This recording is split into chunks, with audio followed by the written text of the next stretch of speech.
Have you left the club and slept with someone for money? Never. You asked me this just earlier. I never have. It's one of those issues that I have with respecting myself. It has nothing to do with religion because even though I'm Catholic, I'm starting to slip down off the Catholic boat. But it has nothing to do with anything other than the fact that I like to be able to wake up and respect myself in the morning. I like to be able to wake up and respect myself at any time of the day. When I can look and go, I'm already stuck in a stigmatism as being a dancer. I don't need to further the stigmatism and be pushed further down. I want to be able to stand there and go, yeah, so what, I dance, so what, I turn your husband on. Get the fuck over it, you know? I don't sleep with your husband. I'm like, and if you really technically want to know the answer, 90% of your husbands are safer in a strip club than they are in a regular bar because some drunk-ass bitch will sleep with your husband.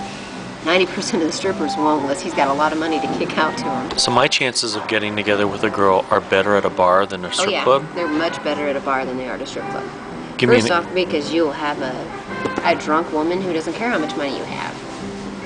Drunk women are easier to sleep with than a straight, sober stripper who's making money and really doesn't care about you, your wife, or your situation that you have going on. Really? Yeah. You really are generally safer. In every strip club I've ever worked in, I mean, you have the older girls, like I said, that do leave. They leave with gentlemen, they're getting paid for it. They leave with this gentleman, they're at work the next day, they leave with a different gentleman, they're at work with they're never dating the same guy. There's never going to be anything that comes of this serious. It might be a clientele on a monthly basis or something that they set up. But generally, if a gentleman wants to get laid, his best prospect is to go into a bar, a dance club, somewhere that there's people partying, getting drunk. It's his least amount of chance of getting laid is walking into a strip club going, that chick is hot and I want to fuck her, because most likely it ain't going to happen. Do you think that, I don't know, for a lot of the girls, that it seems like porn is becoming so mainstream and stripping is a career choice, like you made it out to be.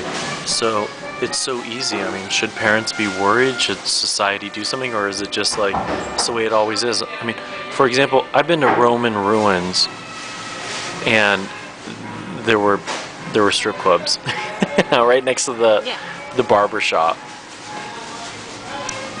I honestly think that I don't know. I turned out perfectly fine. I really did. And generally most of the girls that I know that I've ever worked with have pretty much the same life that I do. They make money. They're generally good girls. They're not crappy. They're not, you know, everybody has their share of up and down ugly relationships just like anybody else would. But as far as parents being worried, I mean, it's funny that we say that because there's no way I have the heart to tell my dad. My mother does know that I dance. And my mom's not in the least bit worried about it. She's not worried about me dancing. What she's worried about is her criminal justice background telling her that 1 in 10 people is a serial rapist. And, you know, so that tells her that 1 in those 10 people in the bar is a serial rapist. And, you know, 2 in such and such could be a serial killer, but they're all in that bar with me. That's her big fear. It's not that I'm dancing, and it's not that I'm entertaining somebody else's husband, brother, you know, Well, you've had problems with stalkers. Oh, yeah. Every dancer has. Well, really? Pretty much every dancer has, yeah. What do you mean? On multiple occasions. I never knew that. You get the weirdo people. There's always weirdo people in the world.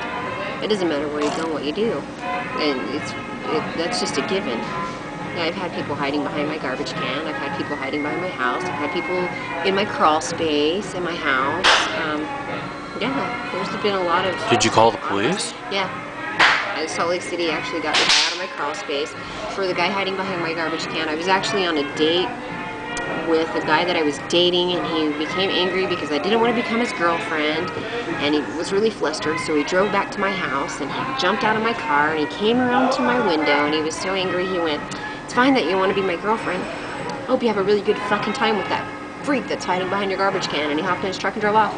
And I seriously had a dead cell phone, and I had nothing in my car to be able to get out of the car, so I pretended that I was on the phone with my friend who was a manager at the club I was working at, so it would seem like to somebody that I was on the phone.